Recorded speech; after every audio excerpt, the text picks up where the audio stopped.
The baby pointed at me. That is the first thing you need to know. When Alexis Esposito hauled herself into that rain-slicked dumpster behind the Bellissimo Club, she didn't expect to find life. She expected rats, maybe a stray cat. But what she pulled from the filth was a pair of wide, terrified eyes staring up at her from beneath layers of garbage. Most people would have screamed. Most people would have run. But Alexis didn't know that the crying infant clinging to her mud-stained uniform was Alessandro La Rosa, the vanished heir to the most feared crime family in the city. She didn't know that the man now standing at the mouth of that alley, gun drawn and tattooed hands trembling, was Franco La Rosa himself. And she certainly didn't expect that when the traumatized child raised one tiny, grime-covered finger and whispered his first clear word. Mum. It would freeze a killer in his tracks and bind her fate to his forever. What happens when a penniless maid becomes the only thing standing between a mafia boss and his son's survival? The answer would shake the entire underworld. Comment where you are watching from. Let's begin. The safe house smelled like gun oil and old cigars. Alexis had never been in a place that felt so expensive and so suffocating at the same time. Marble floors, leather furniture the color of dried blood, and everywhere men in dark suits with dead eyes who watched her like she was something that needed to be put down. Franco La Rosa hadn't said a word during the drive. He'd simply grabbed her arm with one tattooed hand, pulled Alessandro from her chest with the other, and shoved them both into the back of a black SUV. The baby had screamed. God, how he'd screamed. A sound so raw and primal that even the driver had flinched. Franco had frozen, those cold eyes flickering between the infant and Alexis, before finally, reluctantly, passing the child back to her. Alessandro had buried his face in her neck, his tiny fists clutching her filthy uniform like she was the only solid thing in the world. Now they sat across from each other in a room with no windows. Franco behind a desk, Alexis in a chair that felt more like an interrogation seat. Alessandro was asleep in her arms, his breathing finally steady, one small hand tangled in her hair. Start from the beginning. Franco's voice was quiet. Too quiet. The kind of quiet that preceded violence. Alexis swallowed. Her throat was raw from the rain, from the screaming, from the terror that had been building in her chest since the moment she'd seen the gun. I work at the Bellissimo. Double shift. I was taking out the trash when I heard crying. I thought it was a cat at first, but then You expect me to believe you just found my son in a dumpster?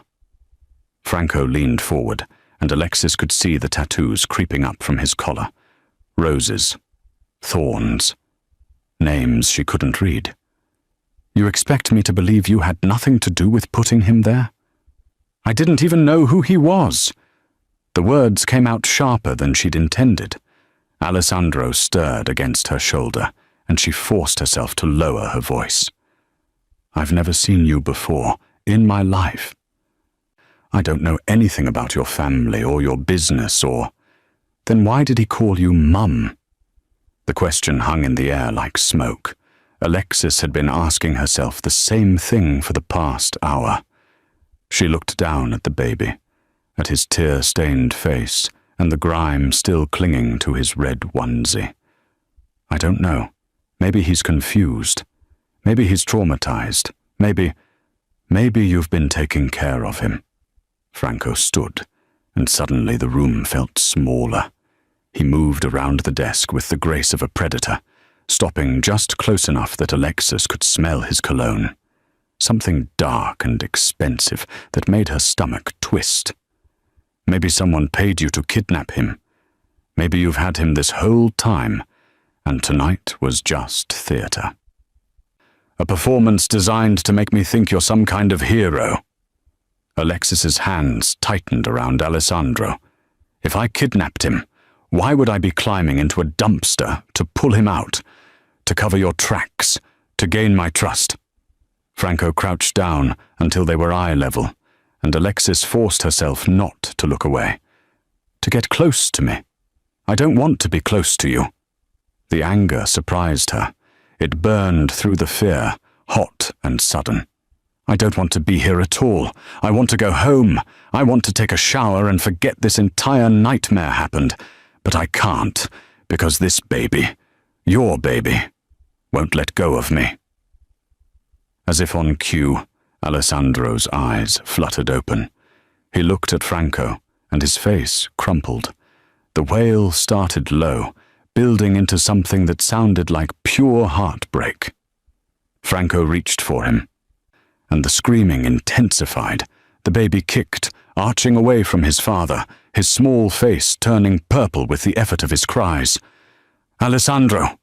Franco's voice cracked, just slightly, just enough. "Alessandro, it's me. It's Papa." But the baby didn't care. He buried himself deeper into Alexis's chest, sobbing with the kind of desperation that made her own eyes burn.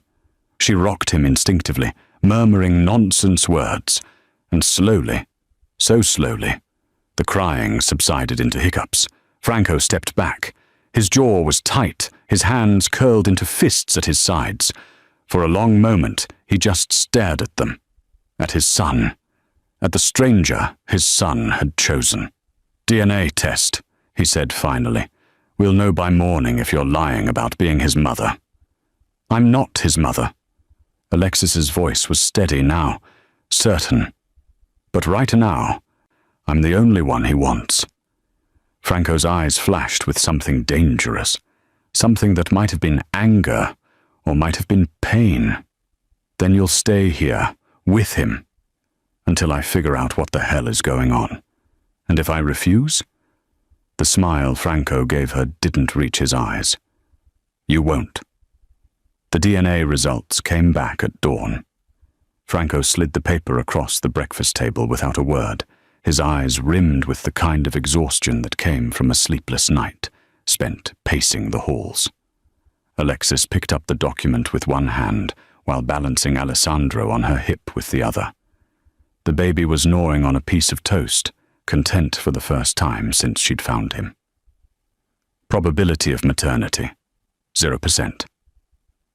Satisfied? Alexis set the paper down and met Franco's gaze. She'd spent the night in a guest room that was bigger than her entire apartment, wearing borrowed clothes that probably cost more than she made in a month. Every time she'd tried to put Alessandro in the crib, he'd woken up screaming. She'd finally given up and let him sleep on her chest, his small body rising and falling with her breath. Franco didn't answer. He was watching his son, watching the way Alessandro leaned into Alexis, like she was gravity itself. The doctor says it's attachment disorder. Trauma-induced bonding with the first person who showed him safety after whatever hell he went through. "So you believe me now?" "I believe the science." Franco's fingers drummed against the table. "But that doesn't answer the question of who took him, or why someone from my own organization had access to throw him away like garbage." The words were sharp enough to cut. Alexis had pieced together enough from the whispered conversations between Franco's men to understand the basics. Alessandro had been taken from his nursery 3 days ago. No ransom demand, no body. Just vanished like he'd never existed. And then, somehow, he'd ended up in a dumpster behind a club that Franco's family owned. Someone inside had betrayed him. Someone close. "I need to find them." Franco stood abruptly, and Alessandro's head whipped around, his eyes going wide. "And when I do, I need to know my son is safe." "Then hire a nanny, a bodyguard, someone qualified." Alexis shifted Alessandro higher on her hip. I can't. He won't let anyone else touch him." Franco's voice was flat, final. "We've tried. Last night, while you were sleeping, I had 3 different people attempt to hold him. A pediatric nurse, my own sister, even his actual mother." Alexis's stomach dropped. "His mother?" "Sophia, my ex-wife." Franco's jaw tightened. "She left when Alessandro was 6 months old. Didn't want the life, didn't want the responsibility. But when she heard he was missing, she came back. Tears. Apologies. The whole performance." He looked at Alexis with something that might have been respect or might have been resentment. He screamed in her arms like she was a stranger. "But you're the only one he wants." Alessandro chose that moment to grab Alexis's face with both sticky hands, pressing his forehead against hers in a gesture so trusting it made her chest ache. She'd told herself 100 times since last night that this wasn't her problem, that she should walk away while she still could. But every time she looked at those dark eyes, she saw the dumpster. The rain, the way he'd been thrown away like he was nothing. "I have a job," she said quietly. "An apartment. A life that doesn't involve armed guards and bulletproof windows." "Had." Franco pulled an envelope from his jacket and set it on the table. "I bought out your employment contract from the Bellissimo. Your landlord has been compensated for the remainder of your lease, plus damages. Your belongings are being packed as we speak." "You can't just—" Alexis's voice rose, and Alessandro whimpered. She forced herself to breathe. "You can't control my entire life. I'm not trying to control it." Franco opened the envelope and pulled out a single sheet of paper. "A contract. I'm trying to save it. And my sons. Because whoever wanted him dead, they're still out there, and they're going to try again." The contract was simple, brutally so. Acting primary caretaker for Alessandro La Rosa. Duration, until threat is eliminated. Compensation, $1 million. Alexis stared at the number until it stopped looking like words and started looking like a future. A future where she wasn't scrubbing toilets, where she wasn't one missed shift away from eviction, where she could afford to fix the cavity that had been throbbing in her back molar for 6 months. "You'll live here," Franco continued, his tone businesslike now, clinical.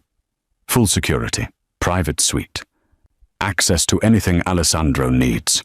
You'll report directly to me. No one else. And when you find whoever did this, when the threat is gone—" Franco's expression darkened. "Then you'll be free to leave, with enough money to never work another day in your life." Alessandro babbled something and patted Alexis's cheek. She looked down at him, at this child who'd chosen her for reasons neither of them understood, and felt the decision settling into her bones like concrete. "I want it in writing that I can leave whenever I choose, that if this arrangement doesn't work, I walk away with compensation proportional to time served." Franco's mouth curved into something that wasn't quite a smile. "Smart." He pulled out a pen and slid it across the table. "Sign at the bottom." Alexis picked up the pen. Her hand shook only slightly as she wrote her name. "If you are still listening, my wife said I wouldn't hit 4,000 subscribers. I need you to prove her wrong. Thank you for this. Let's continue." The dress was wrong. Alexis knew it the moment she walked into the dining room and saw the way Franco's head of household, a silver-haired woman named Claudia, looked at her. Not quite disgust, not quite pity. Something worse. Dismissal, like Alexis was a stain that would eventually wash out. "Breakfast is served at 8 sharp, Miss Esposito." Claudia's voice could have cut glass. The Don does not appreciate tardiness. It was 8:03.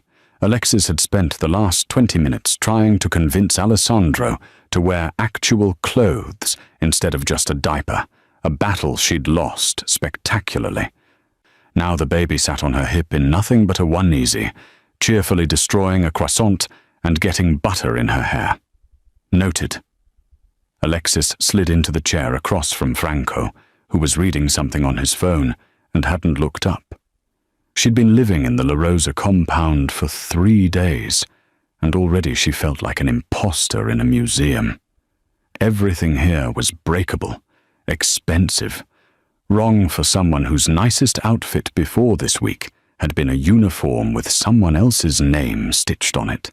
The dress, pale blue silk that Claudia had laid out for her this morning, was beautiful. It was also designed for someone who knew how to exist in it.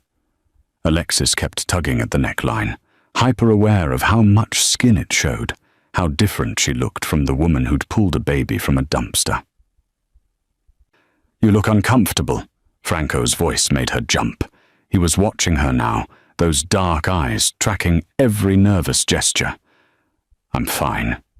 You're pulling at the dress like it's attacking you. It cost more than my car." Alexis gave up and let her hand drop. "I'm terrified I'm going to spill something on it." "Then spill," Franco returned to his phone. "I'll buy you 10 more. From the corner of the room, she heard one of the serving staff, a young man named Marco, snort. He quickly covered it with a cough, but not before Claudia shot him a look that could have stripped paint. "Miss Esposito is a guest in this house," Claudia said, her tone making it clear she thought Alexis was anything but. "She will be treated with the same courtesy as any member of the family." The words were correct. The delivery was poison. Alexis had dealt with enough hotel managers and passive-aggressive co-workers to recognize the game. She was being tested, judged, found wanting by people who probably made more in a year than she'd seen in her lifetime, but still needed to remind her that she didn't belong. She might have let it slide, might have kept her head down and focused on Alessandro. But then she overheard the conversation in the kitchen that afternoon. "Did you see what she was wearing at breakfast? Like putting silk on a street cat?" Franco's lost his mind. First Sophia, now this. At least Sophia knew which fork to use. "I give it a week before he gets tired of playing house and sends her back to whatever gutter he found her in." Alessandro was napping in his stroller. Alexis had been about to walk past the kitchen entirely, but the words stopped her cold. She stood in the doorway, and the 3 women at the counter, Claudia, Marco's sister, and another maid whose name Alexis hadn't learned, went silent. "You're right," Alexis said quietly. "I don't know which fork to use. I don't know how to walk in heels without looking like a baby giraffe. And I definitely don't know how to survive in a world where people throw children in the trash because they're inconvenient." She stepped into the kitchen, and all 3 women took an involuntary step back. "But I do know that Alessandro is alive because I didn't care about getting dirty. Because I climbed into that dumpster while all of you, while everyone in his own family, did nothing." "How dare you?" Claudia started, but Alexis wasn't finished. "I'm not here because I want to be. I'm here because that baby upstairs needs someone who'll put him first. Not the family name, not the inheritance. Him." Her voice was shaking now, but she didn't care. "So you can mock my clothes and my manners and whatever else makes you feel superior. But if I ever hear you talking about sending me back to the gutter while there's still a threat to Alessandro's life, we're going to have a very different conversation." The silence that followed was absolute. Then, from behind her, a slow clap. Franco stood in the doorway, still in the suit he'd worn to whatever meeting had kept him gone all morning. His expression was unreadable, but there was something in his eyes that might have been approval. "Claudia, you're dismissed for the day." His tone left no room for argument. Marco's sister. What's your name? Valentina. Don La Rosa. Valentina, you'll be working in the East Wing until further notice, far away from Miss Esposito and my son. Franco's gaze shifted to the third woman, who looked like she wanted to disappear into the marble. You get one warning. I don't give second chances. The women scattered like birds. Franco stepped into the kitchen, close enough that Alexis could smell his cologne again. That same dark, expensive scent that made her think of dangerous things. The dress looks fine, he said quietly. But next time someone makes you uncomfortable, come to me first. I can fight my own battles. I know.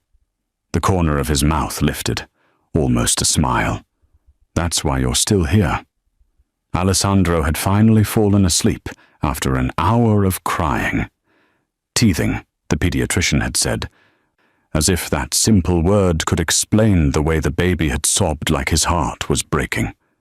Alexis had walked circles around the nursery until her feet ached, singing every lullaby she half remembered from childhood, until at last his breathing had evened out and his grip on her shirt had loosened. Now she stood on the balcony outside her suite, desperate for air that didn't smell like baby powder and exhaustion. The compound stretched out below her, all manicured gardens and security lights that turned night into something artificial. She'd been here a week, and already the outside world felt like something from another life. You should be sleeping. Alexis didn't turn around. She'd gotten used to the way Franco appeared without warning, moving through his own house like a ghost. So should you. I don't sleep much. He stepped onto the balcony beside her, and she caught the scent of whiskey underneath the cologne. Not drunk. Franco was too controlled for that, but loosened. Tired in a way she hadn't seen before. Not since Alessandro was taken. They stood in silence for a moment. The night air was cool enough to raise goosebumps on her arms, but Alexis didn't move. There was something almost peaceful about this, about existing in the same space without the usual tension that crackled between them during the day. Can I ask you something? The words came out before she could stop them. Franco's jaw tightened slightly, but he nodded. The tattoos. Alexis gestured vaguely at his forearms, visible now that he'd rolled up his shirt sleeves. Do they mean something? Or are they just what? Decoration? There was no heat in the question, just curiosity. You think I let someone ink my skin for aesthetics? I don't know what to think about you. The admission felt dangerous. True. You're a mystery, wrapped in expensive suits and death threats. Franco exhaled, a sound that might have been amusement. He held out his right arm, rotating it so she could see the roses that wound from wrist to elbow. Dark red blooms intertwined with thorns sharp enough to draw blood. My mother, Rosa. She died when I was 12. Cancer. Alexis looked closer. Woven between the thorns were names in script so delicate it must have taken hours. Your grandmother, Franco continued, pointing to one. My uncle Marco. My brother Antonio. His finger stopped on a name that made his voice crack just slightly. My daughter. Lucia. The world tilted. You have a daughter? Had. Franco pulled his arm back, but not before Alexis saw the way his hand trembled. She was 6 months old. Pneumonia. The doctor said it was fast, that she didn't suffer, but He stopped. Swallowed. That's a lie they tell parents so we can sleep at night.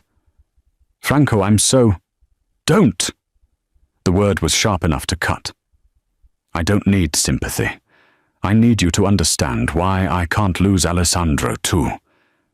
He turned to face her fully, and in the moonlight, she could see the exhaustion carved into every line of his face. Lucia died in my arms. I felt her take her last breath. And I swore. I would never feel that helpless again. Alexis's throat burned. Is that why you and Sophia? Sophia blamed me.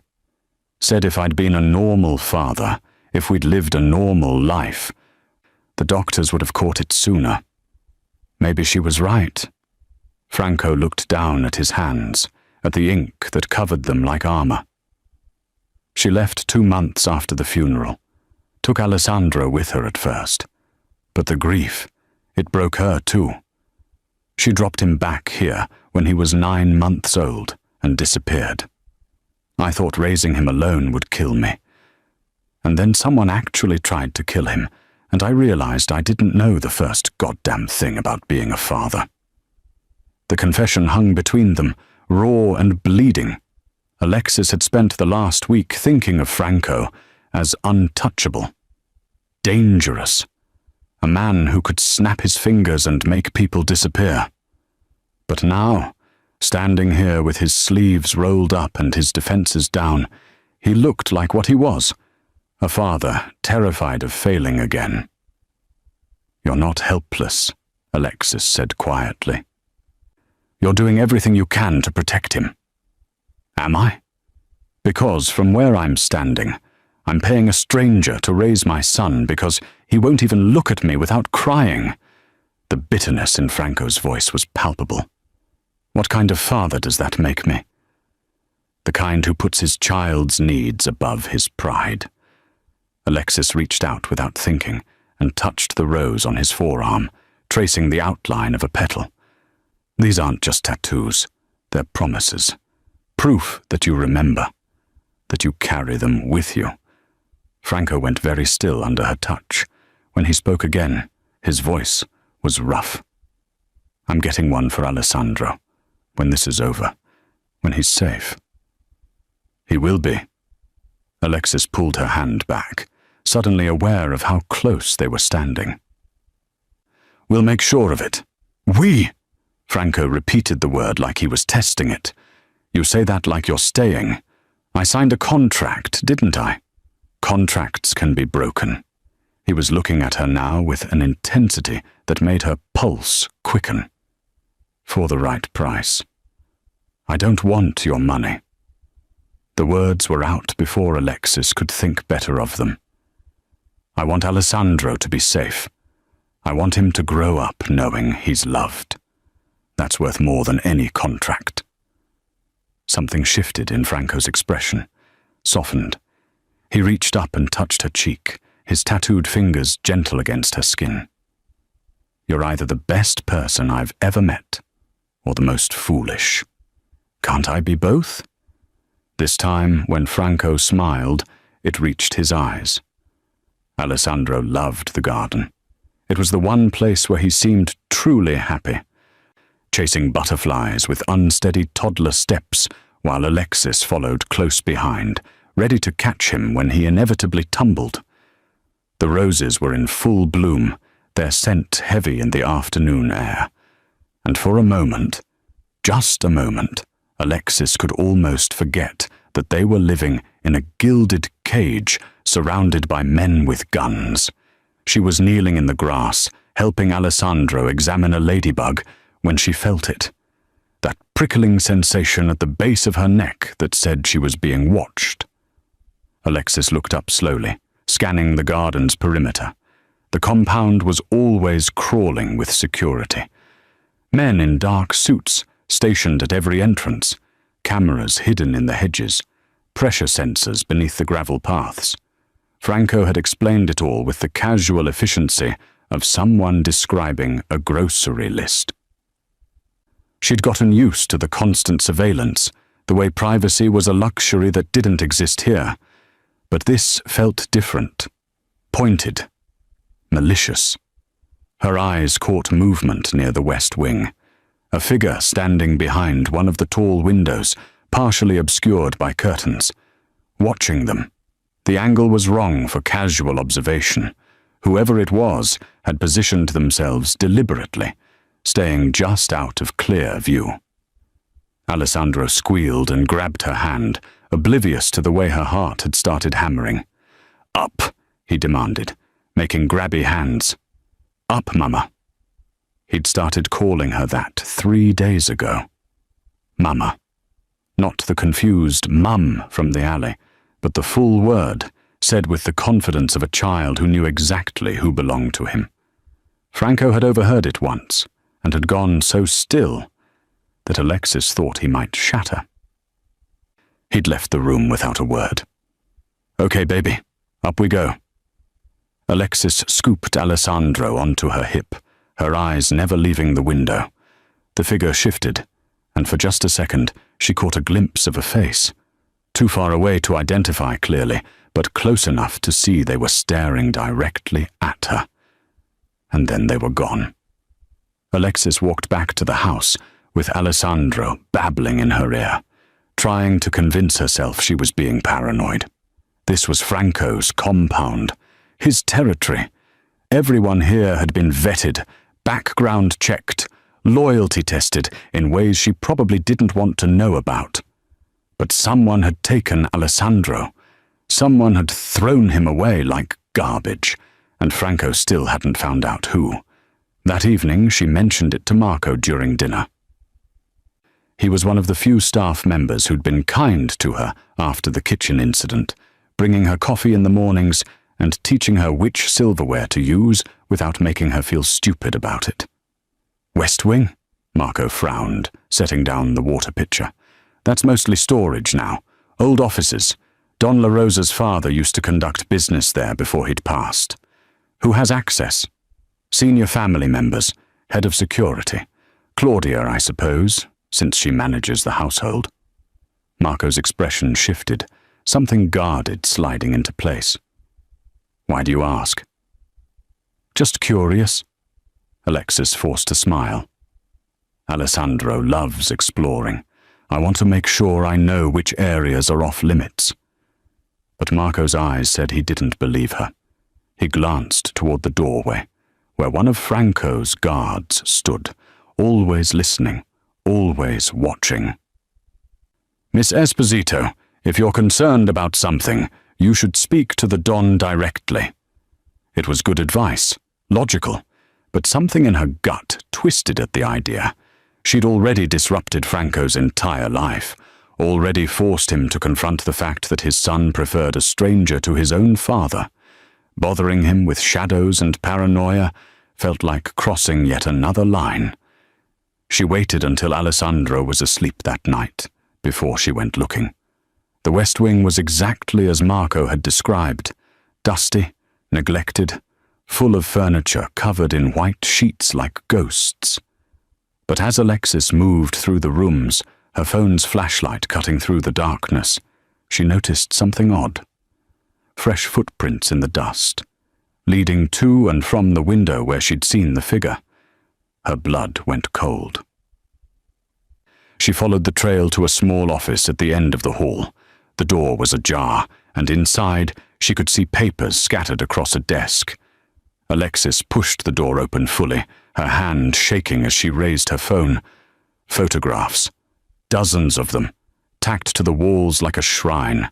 Alessandro as a newborn, Alessandro in his nursery, Alessandro crying, sleeping, eating, and in the center, written in red marker across a calendar, dates circled with notes in the margins.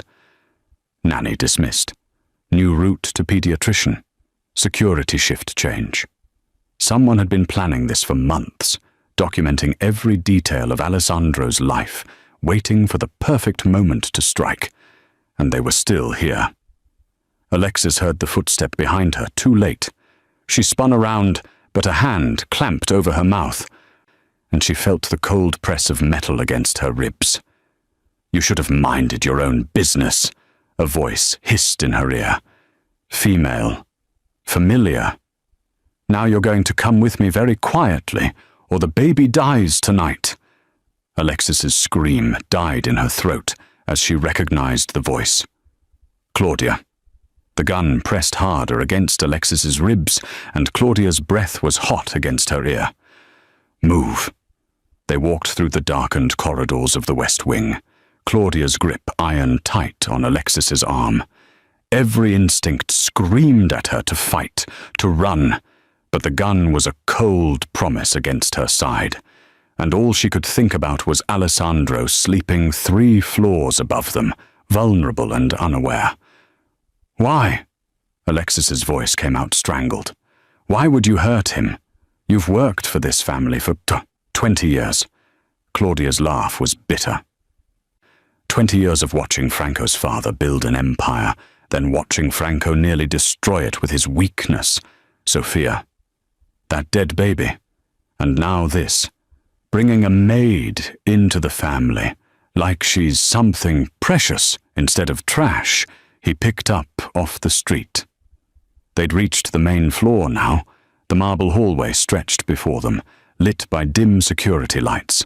Claudia steered her toward Franco's private study, and Alexis's confusion spiked into panic. "What are we—" "Shut up!" Claudia shoved her forward, and Alexis stumbled into the study.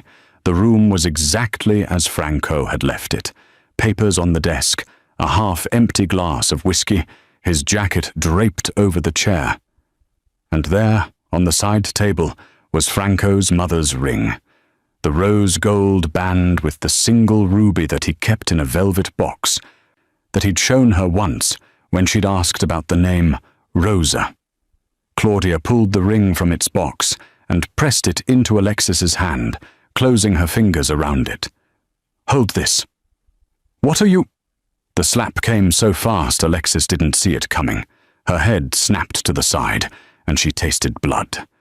Before she could recover, Claudia had yanked her hand up, pressing her fingers against the ring, the box, the desk, leaving prints everywhere. Perfect. Claudia stepped back, and suddenly the gun was gone, hidden.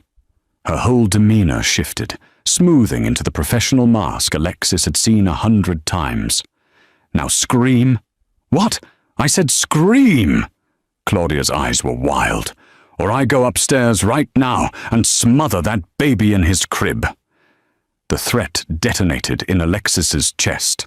She opened her mouth, and the scream that came out was real terror, raw and jagged. It echoed through the compound like a gunshot. Footsteps thundered down the hallway.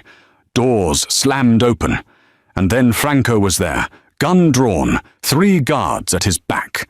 His eyes swept the scene. Alexis standing by the desk, the ring in her hand, the velvet box on the floor. Claudia by the doorway, her face a perfect mask of shock and distress. "Don La Rosa," Claudia gasped. "I heard noise. I came to investigate and found her. She was stealing your mother's ring." Franco's gaze locked on Alexis, cold, calculating, the same look he'd given her in the alley that first night, when she was just a problem to be solved. "No." Alexis's voice shook. "No, she forced me in here. She put the ring in my hand.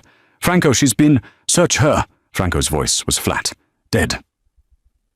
The guards moved forward, and one of them pulled Alexis's phone from her pocket. The other found something in her jacket, the jacket she'd been wearing in the garden earlier. He held up a USB drive, the kind that held security footage files. This was in her possession, Don La Rosa. The guard's voice was neutral, but his eyes were accusatory. Standard encrypted drive, the kind used for our surveillance system. Alexis's blood turned to ice. "I've never seen that before. I don't even know how—" "Convenient," Claudia said softly. "First she appears out of nowhere with Alessandro. Then she worms her way into your home, into your trust, and now we find her stealing family heirlooms and security files." She looked at Franco with perfect, poisonous sympathy. "I hate to say it, Don La Rosa, but perhaps we should have listened to our instincts about her from the beginning." Franco was silent, the kind of silence that preceded executions. "Put her in restraints," he said finally. "Lock her in the—" The scream cut through the night like a blade. Alessandro's scream, high and hysterical, coming from the nursery above them. And then another sound, running footsteps, and Franco's sister Maria appeared at the top of the stairs, Alessandro thrashing in her arms. "He woke up," Maria said, breathless. Franco, I can't calm him down. He's asking for—" "Mama!" Alessandro's wail was heartbreaking. "Mama! Mama!" The guard had pulled Alexis's arms behind her back, the metal handcuffs cold against her wrists. Alessandro saw it happen, and his scream intensified into something that didn't sound human. He arched so violently in Maria's arms that she nearly dropped him. "Alessandro! Basta!" Franco started forward, reaching for his son, but the baby recoiled like he'd been burned. "Mama!" Alessandro's face was purple, tears streaming down his cheeks. "Mama! Mama!" Franco froze. Alexis could see the war happening behind his eyes, the evidence versus the instinct, the logic of betrayal versus the sound of his son shattering. Alessandro was hyperventilating now, choking on his own sobs. Maria looked terrified. The baby's lips were turning blue. "Let her go." Franco's voice was quiet, lethal. "Don La Rosa, the evidence—" The guard started. "I said let her go." The roar made everyone in the room flinch. Franco spun on the guard. "Take the cuffs off, now." The moment the metal released, Alexis ran.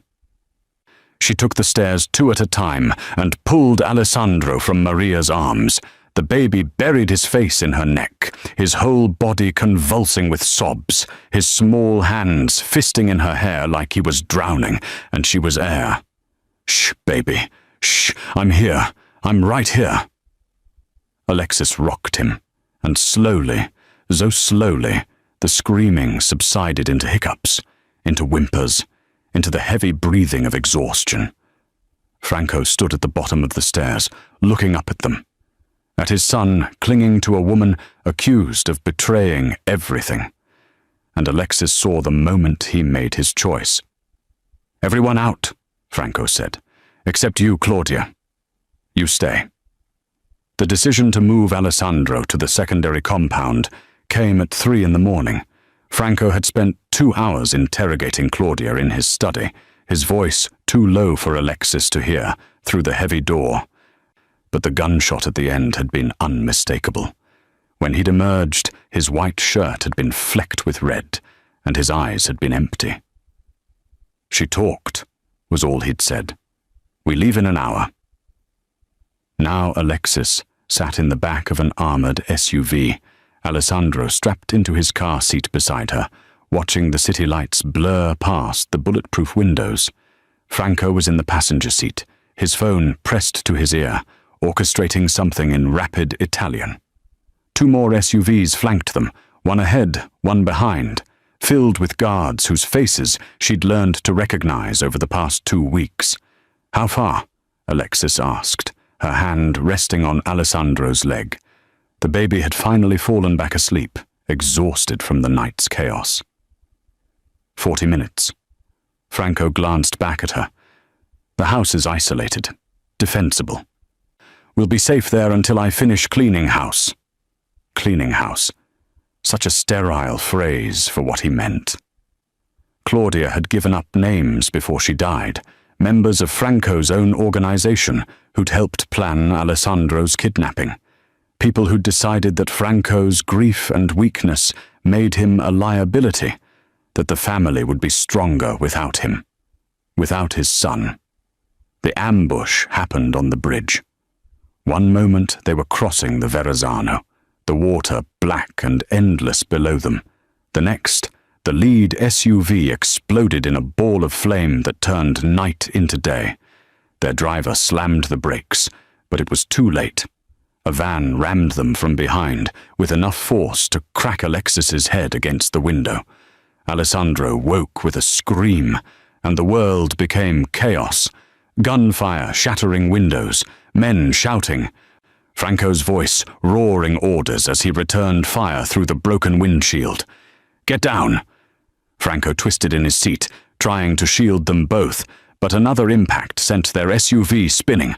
Alexis threw herself over Alessandro's car seat, feeling glass rain down on her back, hearing bullets punch through metal like it was paper. The SUV slammed into the bridge railing and stopped. Smoke filled the interior. Alexis's ears were ringing, her vision swimming, but Alessandro was still screaming, which meant he was alive, which meant she needed to move. "We have to go!" Franco was already out, dragging their driver, unconscious or dead, Alexis couldn't tell, from the front seat. "Alexis, now!" She fumbled with Alessandro's car seat, her hands shaking so badly she could barely work the buckle. More gunfire. Closer now. She could hear boots on pavement, voices coordinating in the darkness. How many? 6? 10? Franco appeared at her door, ripping it open. "Take him and run for the south checkpoint. Don't stop. Don't look back." "What about—" He pressed something cold and heavy into her hand. A gun. Alexis stared at it like he'd handed her a snake. "I don't know how to. Point and pull the trigger." Franco's eyes were wild, desperate. "The safety's off. If anyone who isn't me gets close to you, you shoot them, understand?" Alexis nodded, though she understood nothing except terror. She hauled Alessandro out of his seat, the baby clinging to her like a frightened animal, and ran. The checkpoint was 100 yards away. Might as well have been 100 miles. Her legs felt like water, and Alessandro's weight threw off her balance. And behind her the gunfire was intensifying into a full battle. She didn't look back. Franco had told her not to look back. She'd made it 50 yards when a figure stepped out from behind a burning vehicle. He was young, maybe 25, wearing body armor and carrying an assault rifle that looked like something from a war zone. His eyes locked on Alessandro, and Alexis saw his intent crystallize into action. Her body moved before her brain caught up. She raised the gun with one hand while clutching Alessandro with the other, and when the man's rifle started to swing toward them, she pulled the trigger. The recoil nearly knocked her backward. The sound was deafening. But the man stumbled, grabbing his shoulder, and Alexis pulled the trigger again, and again, until he went down and stayed down. She stood frozen, the gun still pointing at the man's body, unable to process what she'd just done. Alessandro was sobbing against her chest, and somewhere behind her, Franco was still fighting, and she'd just... "Move!" Franco's voice cut through the paralysis. He was running toward her, blood streaming from a cut above his eye. "Alexis, move!" 2 more men were coming. She could see them sprinting across the bridge, weapons raised. There was no time to think, only time to run. Franco caught up to them and scooped Alessandro from her arms, his other hand grabbing hers and pulling her forward. They ran together through smoke and fire, and Alexis kept the gun raised, even though her whole arm was shaking, even though she could feel her soul cracking under the weight of what she'd done. The checkpoint loomed ahead, concrete barriers and armed police responding to the chaos. Safety, almost there. Behind them, an engine roared to life. Franco pushed Alessandro into her arms and spun around, raising his own weapon. "Get him out of here!" "Franco, go!" Alexis ran the last 30 yards and stumbled into the arms of a police officer who pulled her behind the barrier. She turned just in time to see Franco standing alone in the middle of the bridge, silhouetted against the burning vehicles, firing at the van as it bore down on him. And then the world exploded in light and sound, and she couldn't see anything at all. Franco survived the explosion. Barely. Alexis had watched from behind the police barrier as paramedics pulled him from the wreckage, unconscious, bleeding, but breathing. They'd loaded him into an ambulance while she stood clutching Alessandro, both of them covered in smoke and blood that wasn't theirs, and she'd realized with a clarity that felt like drowning that she couldn't lose him. Not Franco. Not the man who'd become something more than the monster she'd first met in that alley. The hospital had been chaos, federal agents, NYPD. Franco's remaining loyal men forming a perimeter around his room like he was the president. And through it all, Alessandro had refused to let go of her, his small body trembling with every loud noise, his eyes too wide and too understanding for a child so young. It was Franco's sister Maria who finally gave them the missing piece. She'd come to the private waiting room where Alexis had been sequestered, her face pale and drawn. "He's awake. He's asking for you. Both of you." Franco looked like hell, bandaged, bruised, connected to machines that beeped out his heartbeat in steady rhythm. But his eyes were sharp when Alexis entered with Alessandro, tracking their movement across the room with the focus of a predator. "You shot someone." It wasn't a question. Alexis nodded, not trusting her voice. She'd killed a man. The knowledge sat in her stomach like poison, and no amount of telling herself it was self-defense could make it digest any easier. "Good." Franco's hand reached out, and after a moment's hesitation, Alexis took it. His grip was weak but certain. "You saved his life. You saved both our lives." Who were they? The question had been burning in her chest since the bridge. Claudia said names, but my cousin, Matteo. Franco's jaw clenched hard enough that Alexis could see the muscle jump. "My father's nephew. He's been positioning himself to take over the family for years, waiting for me to show weakness. When Lucia died, when Sophia left, he thought I was finished. But I held on. So he decided to remove the last thing keeping me in power. Alessandro." The pieces clicked into place with sickening clarity. He took Alessandro to destroy me completely. Either I'd die from grief, or I'd become so unstable the family would remove me themselves. Franco looked at his son, and something in his expression cracked. He almost succeeded. If you hadn't found him. A knock at the door interrupted them. One of Franco's guards entered, his face grim. "Don La Rosa, we have a location on Matteo. He's requesting a meeting. Says if you don't come alone, he starts killing civilians." Franco tried to sit up, and Alexis pushed him back down. "You can barely stand. You're not going anywhere. He's expecting me. Then he'll get me instead." The words came out before Alexis had fully thought them through, but once they were spoken, she knew they were right. "He doesn't know me. Doesn't know what I'm capable of. That's an advantage." "Absolutely not." Franco's voice was steel. "I won't let you. You don't get to let me do anything." Alexis met his eyes. "I signed a contract to protect Alessandro.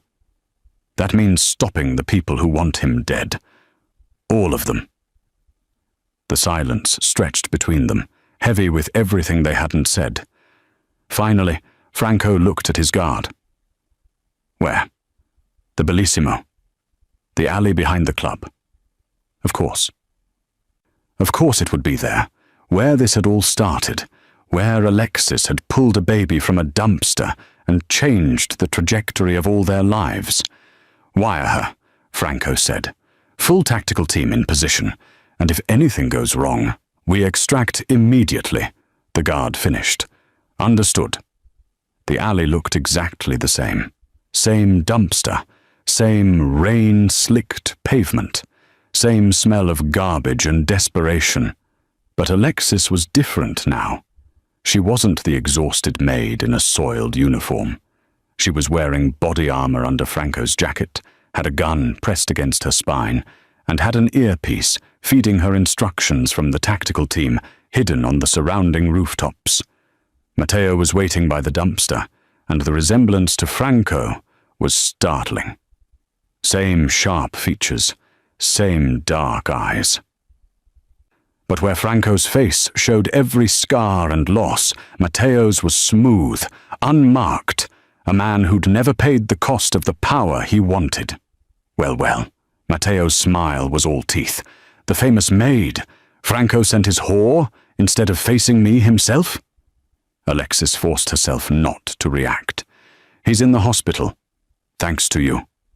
A temporary setback. Matteo stepped closer, and Alexis's hand moved instinctively toward the gun. He noticed and laughed. "Please, you think I'm afraid of some street trash playing soldier? I have 20 men positioned around this block. One wrong move and they paint these walls with you."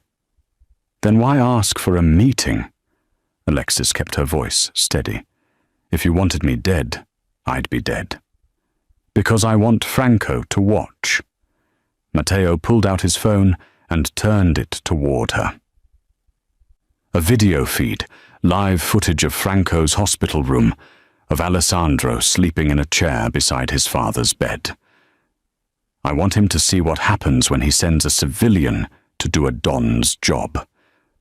When you die, that baby becomes an orphan, and orphans are so easy to lose." The threat crystallized into rage, cold, clarifying. Alexis had killed a man on that bridge. She'd crossed a line she could never uncross. What was one more? "You're right about one thing," Alexis said quietly. "I'm not a soldier. I'm not part of your world. But that baby in that hospital room, he's mine. And I will burn down everything you love before I let you touch him again." She pulled the gun. Matteo moved faster than she expected, grabbing her wrist and twisting until she heard something crack. The gun clattered to the ground.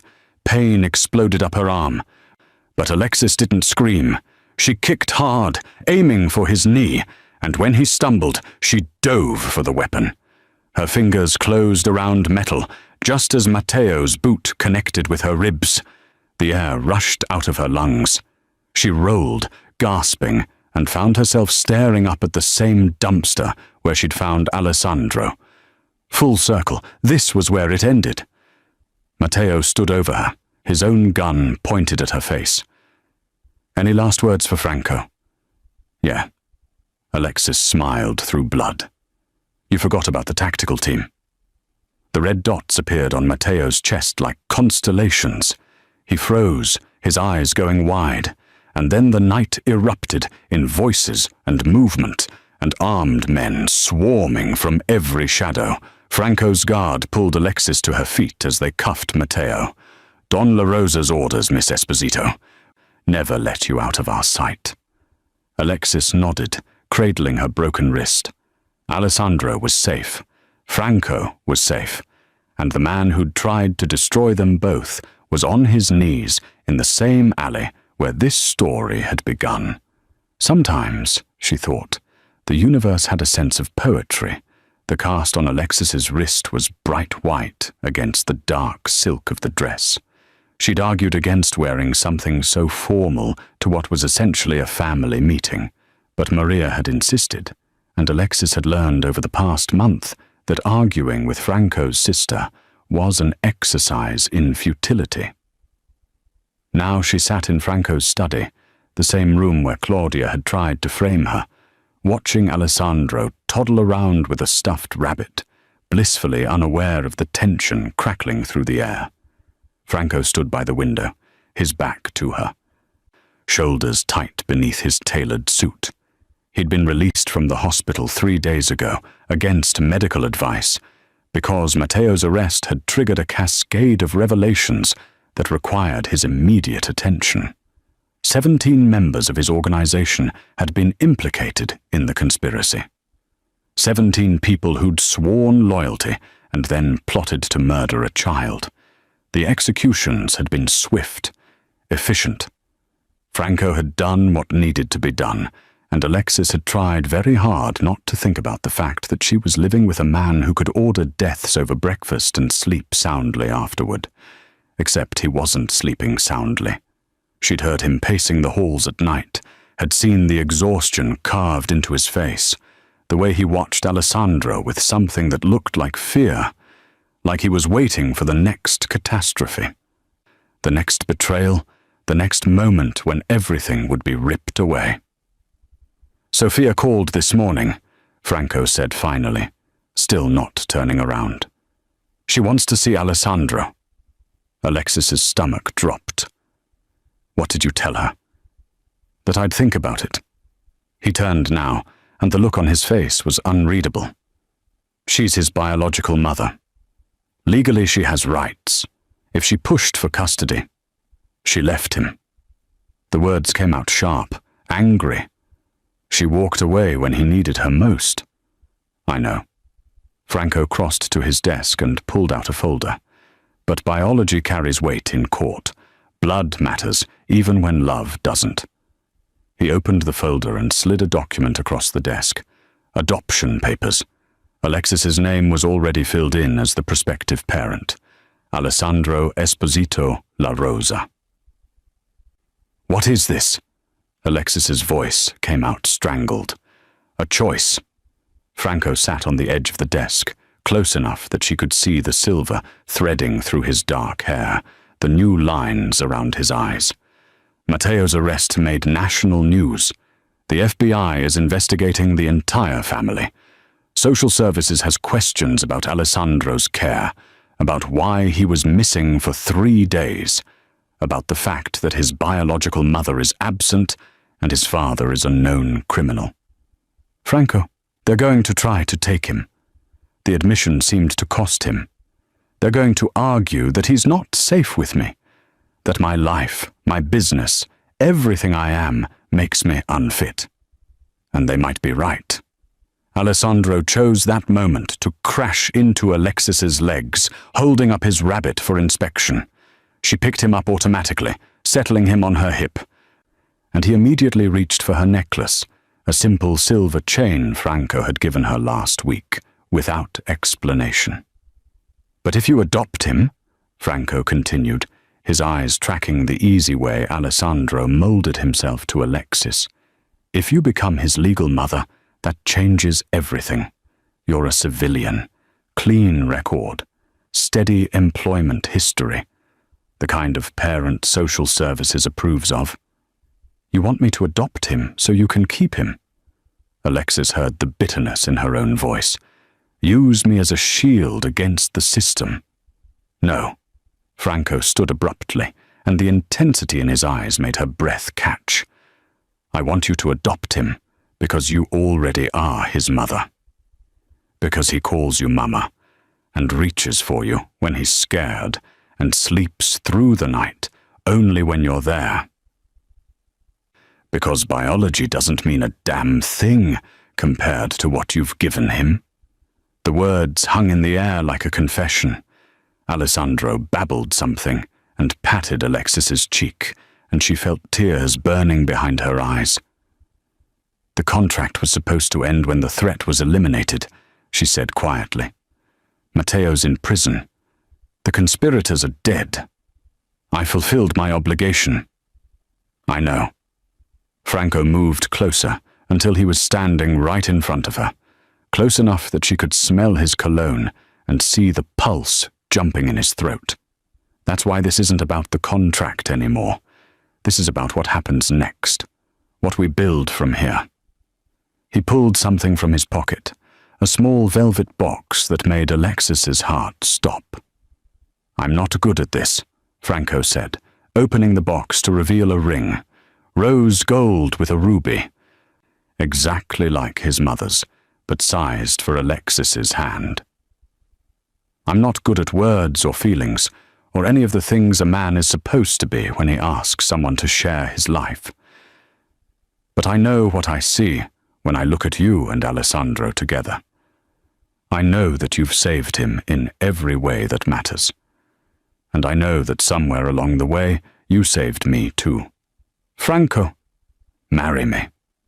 The words were rough, desperate. Not because of the contract or the adoption or what Social Services thinks. Marry me because Alessandro needs a mother and I need... His voice cracked. I need you to stay. Both of you. I need to know that when I wake up, you'll still be here, that this isn't temporary, that I haven't already lost the best thing that's ever happened to me. Alexis looked down at Alessandro, who was playing with her necklace, utterly content. Then back at Franco, at this man who'd held a gun on her in an alley and had somehow become the center of her entire world. I killed someone for him, she whispered, on that bridge. I killed a man to protect Alessandro. I know. I'm not the same person I was when you found me. Neither am I. Franco reached out and cupped her face with his tattooed hand, his thumb brushing away a tear she hadn't realized had fallen. We've both been changed by this. By him. By each other. The question is whether we're brave enough to see where that change leads. Alessandro grabbed the ring box and squealed with delight, trying to put it in his mouth. Franco gently rescued it and pulled out the ring, holding it up between them. So what do you say, Alexis Esposito? Will you be Alessandro's mother? Will you be my wife? Will you let me spend the rest of my life trying to deserve you? Alexis looked at the ring, at Franco, at Alessandro, who was watching them both with those impossibly dark eyes, like he understood exactly what was happening. She thought about the dumpster, the alley, the moment when a baby had pointed at her and said, "Mum," and rewritten her entire existence. Sometimes the universe didn't just have a sense of poetry. Sometimes it had a sense of justice. "Yes," she said, and Franco's smile was blinding. Yes to all of it. He slipped the ring on her finger, and Alessandro clapped his hands like he'd orchestrated the whole thing. And when Franco pulled them both into his arms, when he pressed his forehead against hers and whispered, "Thank you," like a prayer, Alexis realized that she'd been wrong about one thing. She wasn't the one who'd saved them. They'd saved each other. The alleyway where it all began now held a different meaning. 6 months after the wedding, Alexis stood there with Alessandro, now steady on his feet and chattering in full sentences, and Franco, whose hand rested warm and solid against the small of her back. They'd come to unveil a plaque, a memorial funded by the La Rosa family for a new community center dedicated to child welfare and family reunification services. "Why here, Mama?" Alessandro asked, tugging on her hand. Alexis knelt down to his level, brushing dark curls from his forehead. "Because this is where I learned that family isn't about where you come from, baby. It's about who shows up when you need them most." Franco had spent the months since Matteo's imprisonment transforming more than just his relationship with Alexis. He'd redirected portions of his legitimate business empire toward causes that mattered: foster care reform, support for single parents, programs for at-risk children. It wouldn't erase his past, but it was a step toward building something better for Alessandro's future. "I used to think blood was everything," Franco said quietly, watching workers hang the center's sign. That loyalty was inherited. That strength meant never showing vulnerability. "But you taught me something different." Alexis looked up at him. This man who'd held a gun on her, and then given her his heart. "You taught me that real strength is choosing love even when it terrifies you. That the most courageous thing any of us can do is show up for someone who needs us, even when we have nothing to gain from it." Franco pulled both of them close. "You climbed into a dumpster for a child you'd never met. You stayed when anyone else would have run. You fought for him when you had every reason to walk away. That's what family is. That's what love is." Alessandro wrapped his small arms around both their legs, and Alexis felt the truth of it settle into her bones. She'd been so poor she'd worked double shifts just to afford rent. She'd had nothing to offer except compassion and courage. And somehow, that had been enough. The real lesson hadn't been about fairy tales or rags to riches. It had been about the radical act of choosing to care. About the way one moment of compassion, one decision to help instead of looking away, could change everything. Not just for the person being saved, but for the person doing the saving. What we went through taught me that we all have more power than we think," Alexis said, addressing the small crowd that had gathered for the dedication ceremony. "Every one of us has the ability to change a life. Sometimes it's as dramatic as pulling someone from danger. Sometimes it's as simple as showing up, as choosing to see someone who's invisible to everyone else, as being the person who stays when it would be easier to leave." She looked at the faces in the crowd, some wealthy, some struggling, all human. If you see someone who needs help, don't wait for someone more qualified or more worthy to step in. You are enough. Your compassion is enough. One act of kindness can create ripples that change the world. Franco squeezed her hand, and Alessandro looked up at her with those dark eyes that had first locked onto hers in a rain-soaked alley and recognized something she hadn't even known she had to give. Mother, protector, fighter, family. Not because of biology, not because of money or status or destiny, because of choice.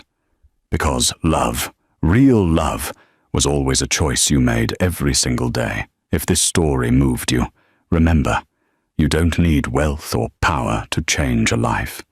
You just need to show up. Look around your community. Who needs help? Who's being overlooked? Sometimes the most extraordinary transformations begin with the simplest act of compassion. Choose to be someone's turning point. Choose to stay when others walk away. Choose love, even when, especially when, it costs you something. Because the baby in the dumpster might be literal, or it might be metaphorical. But somewhere, right now, someone is waiting for a person brave enough to see them. Brave enough to help. Brave enough to stay. Will you be that person?